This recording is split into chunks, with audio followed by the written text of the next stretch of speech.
Hey, everybody, welcome out to another episode of Windshield Time at Mountain Land Supply. This is Joey. As always, I'm here with Spencer, the man Shorts. Yeah. And surprise, if you're looking on YouTube, you get to see Shorts now. Yeah, we'll see about that in Gosh, post. he looks so dang good. Yeah. Looking really good. The man behind the plan. You know, I did.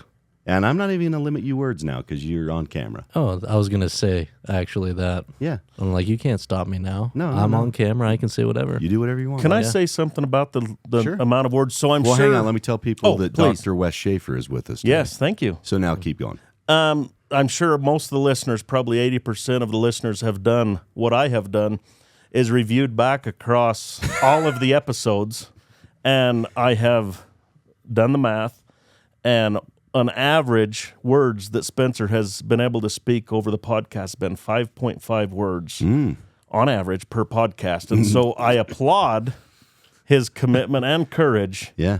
of self-control Ooh. of only 5.5 words. And now we're just throwing self-control out the window. Yeah, you might want to redo your stats after this Well, one. I'm going to have to. And then, anyway, yes, I'm sure everybody, though, has scrubbed through the Oh, I podcast. like guarantee yeah. they have. Yeah, I don't Yep. think so. I think that's just a you thing. Oh, I've seen chatter out there on the dark On web. the forums, on the Reddit. all Reddit. Yep, there's a Reddit thread about That's right. Windshield Time, I'm sure. Oh, yeah, absolutely. So, Doctor, Yes, thank you for coming on again. I appreciate you having me. One of the most requested interviews that we have is with the doctor. Oh, no kidding. Yep, highly requested, highly Backed sought by after. Popular demand. We had to talk to your people though, and make sure that we could get some time with you again. Got to clear it through my agent. We did. So we finally were able to work into your schedule and get you back. So thank you for joining us again. Yeah, no, it's a real privilege for me to be here. Well, it's a privilege for all of us. We're better for it. I just stole your line. I know I'm better for it. Absolutely. No. And the windshield wipers, I hope, will be better for it. Oh, they will be. Yeah. I guarantee it. Absolutely. Yeah, I guarantee it. Oh, P.S. One of our highly loyal listeners out there, Tim Anderson and Tim Anderson's wife, they both are very, very loyal windshield wipers. Really. And I happened to meet their daughter yesterday. Did you know their daughter works for us? In Cedar City. In Cedar City. Sandy. Sandy. Yes. I had no idea that was Tim's daughter. For the longest time, I didn't know that either Yeah. until I believe Tim showed up there, and I may have been in the warehouse visiting with her, and he comes back and was talking about a run they were going on or something. And of course, when anyone speaks about jogging, I love to listen in because that's my forte. You know? Oh, yeah, yogging. But anyway, so I didn't really directly put it together then, but then I got asking Tim, I was like, are you a relation to Sandy? He said, well, that's my daughter. Yeah. I thought, well, man, that's wild. Isn't that awesome? Yeah, it's great. Yeah. I was doing a branch visit down there yesterday, and I was talking with a couple guys, one of them being Jason Weirwick. Mm-hmm. And Jason said that he's like, "Now this is my sister," and I fall for most things, you know. Yeah. So I was like, "Oh, that's awesome." So she got all the looks, and you got none of the height. That's cool. So we went with that for a minute, and then he said, "Actually, that's Tim Anderson's daughter." And I was like, "You got to be kidding me!" So then we talked about Tim and anyway their family, but just a great family, and I'm glad that we actually get to, because Tim has announced his retirement. Oh, I didn't realize I that. think it's at the end of 26 or spring of 26. Can't remember which. Anyway, so he's announced that he's going to be retiring. I'm just glad that we get to retain a member of the Anderson family for a while. Absolutely. Yeah. You know, it'd be good interesting stock. to take an inventory, if that's the right word to use for it, of how many relations work here as far as... Oh, we're thick with it. Oh, very thick. Yeah. You know, there's cousins and brothers and Yeah. daughters. Which all the stuff. a lot of companies, shy away from nepotism, but we lean into it. Well, you got to walk right through it. Yeah. Yeah. Well, we just had Eli Talbot in here, and we've got Nate, and we've got Dan Talbot. And Dan. They are great people. And the Barbers, we had Brandon Barber in here just barely, and having Boyd and Jason as well. Yeah. If you find a good family, man, Just hook on to them and just go. keep bringing them, man, Yeah. because I love having all those people. That's right. Morgan Evans, his son Walker works here, and he's great too. So we have some we have some great people that are all of the same family, and man, just keep them coming. Yeah, keep them You rolling. got kids, grandkids that want to work here. Let's go. The challenge is if they all work out of the same branch and they have the family camp out over a certain week, it skeletonizes the branch. But beyond that, it's all good. Yep, makes it just right. Yeah.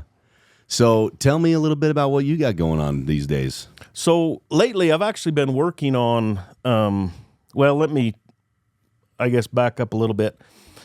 Recently, I've been offered the privilege to start to oversee our ag fab shop again.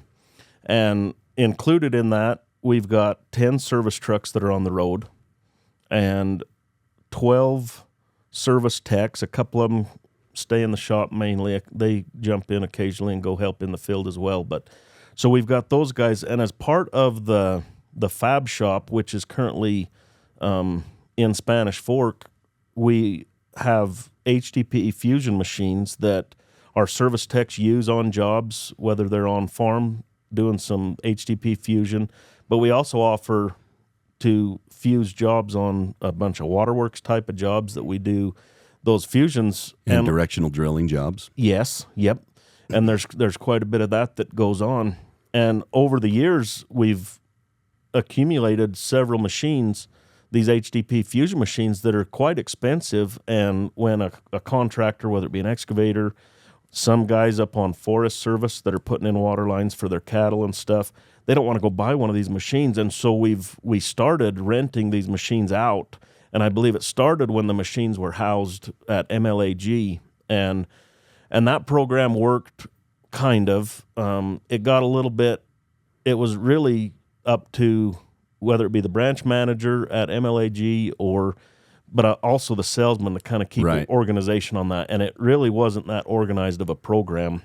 And so recently we've more started housing those out of the fab shop in Spanish Fork, and we now have an administrator to that program who is Chris Pakanowski, and he keeps some very good records on those. If stuff comes back broken, if the customer broke it or neglected type of stuff, they are responsible for kind of paying for those breakages, and he is very good at that record keeping. And so we've been working on developing that rental program to spread far and wide. Yeah. So we're not running multiple rental programs, throughout the state. So we have one consistent rental program. One central warehouse to keep them all in. Yep. And it may be that we'll have a machine that we house in Cedar City or St. George. We may house a handful or Roosevelt. In Roosevelt, Idaho Falls, wherever they may be. But if we can manage the administration of that program centrally at least, that'll help more consistent pricing for our customers, more consistent repairs are done to the fusion machines, as well as, kind of keeping track of our billing and stuff on that. And the availability. Yes, right, absolutely. If somebody needs something in southern Utah and that happens to be in Salt Lake City, then now we can know that it's there and we can get it transferred down and take care of the customer as quickly as possible. Absolutely. Yep. So the administration of that program, we've been really molding and developing. I've currently been writing an SOP so that we can be very consistent throughout the whole company. So and eventually here, very shortly actually, we will be getting with the stores where we would anticipate that those will be rented out of frequently, and actually name and develop a champion at those stores that will be kind of the go-to guy for the fusion rentals. So they'll have some knowledge there. They'll know who to get hold of at the fab shop to be able to coordinate some of that rental stuff. And so that's something I've been working on lately, to try and develop that program. So just so we can serve our customers better. Right. And so we're not left telling them we have a fusion rental machine available and it's really not, or whatever that looks like. Or the plates or different die sets or whatever it may be. Absolutely. Yeah. So it's not just a machine you're sending out. There are all the accessories that go with it that, you forget any one of those things, you cannot use it. Exactly. You've got to have the proper parts. And so that's a big deal to be able to send it to the customer. They know it's going to be ready to run and that they can, use it as they need. And also, there's been times we've rented a machine, and whether the crew was uncomfortable using it or whatever, we will send a couple of guys out to then do that work if they're unable or unwilling to do it. Or even just to train them for a half day or whatever it takes. Yep, absolutely. And so we've done that. And Del Bear is a very good trainer when it comes to that. He is very thorough in his explanations with things that he'll get on site. He's very good working with people anyway, but he gets on site and he will train a crew of how to use that, and if it's just a one-day job, he'll stick around and just help them do the job typically. But a lot of times there's jobs that we put these machines on for a month at a time. Yeah. That's a larger type of fusion job.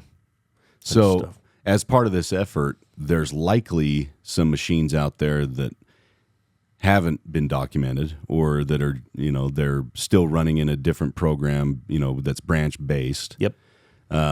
I guess this is kind of a call to arms for everybody. If you do have some machines out there that haven't been documented or that you use locally or whatever, please let you know. Yes. So that we can start rolling them into the same program. And again, use that to service our customers company-wide instead of just locally. Yes, absolutely. Yeah, I'd like everybody to reach out to me if you do have those fusion machines, whether they're being rented or used or not. If it's sitting on the shelf collecting dust, let's pull it out of the cobwebs and get it in use and put it to work and all that. And also, as far as if the decision is made to leave it within that branch, we'll bill it out of that branch. Sure. That they're helping administer the rental out of that branch. It'll be billed from the branch and stuff. So it'd be very helpful if all of you out there listening round up your machines, get with me and we can start putting a exclusive list together of what Mountain Land actually owns by way of those machines. That's awesome. Yeah. And at the same time, we can include those into the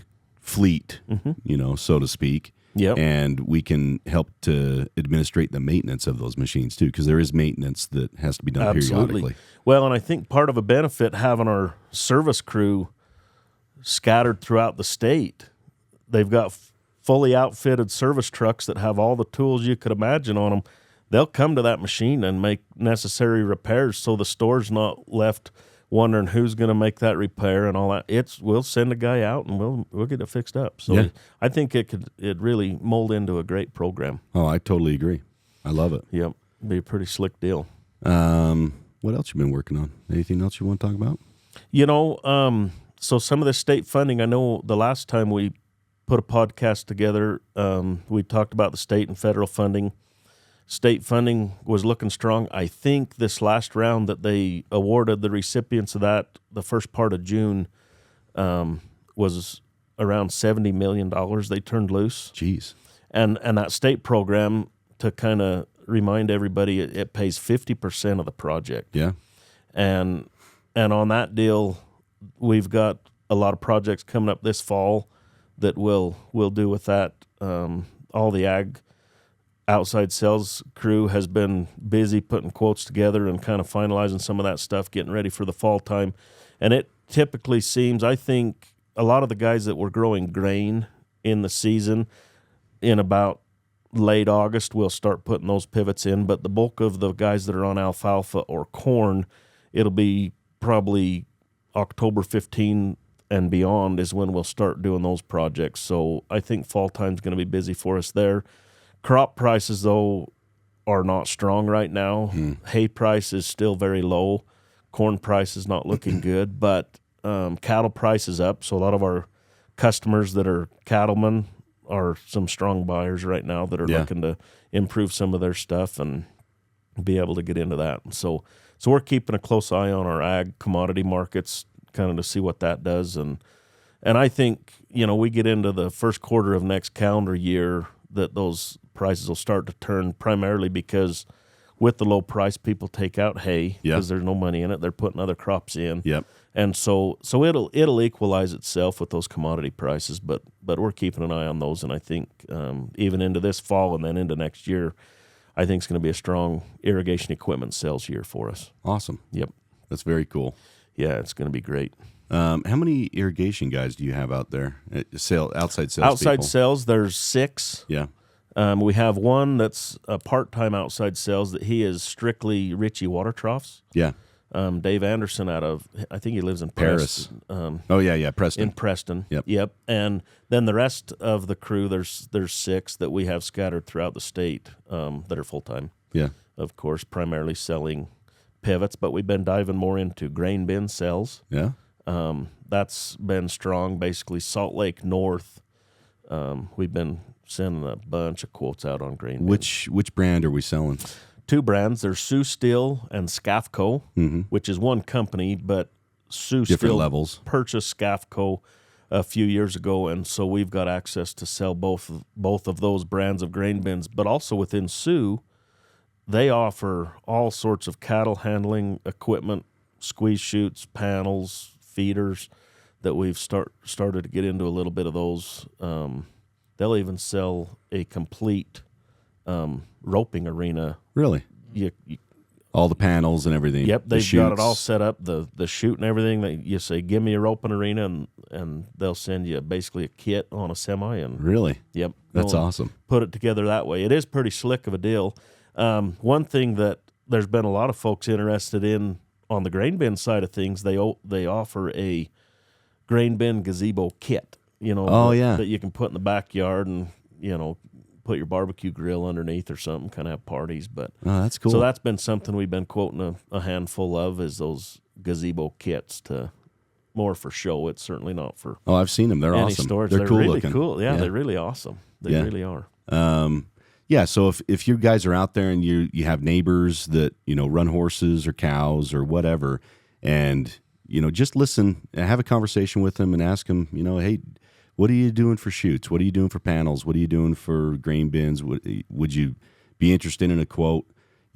Have conversations with everybody about everything, because there's a high likelihood that we will be able to help them. Well, that's the wild thing about Mountain Land, is we do offer Oh, yeah. everything that you could imagine within any vertical or discipline that we have. There's so much width of offering. It's just crazy what we can offer to people. It's Pretty awesome. Yeah, it's really great. Yeah.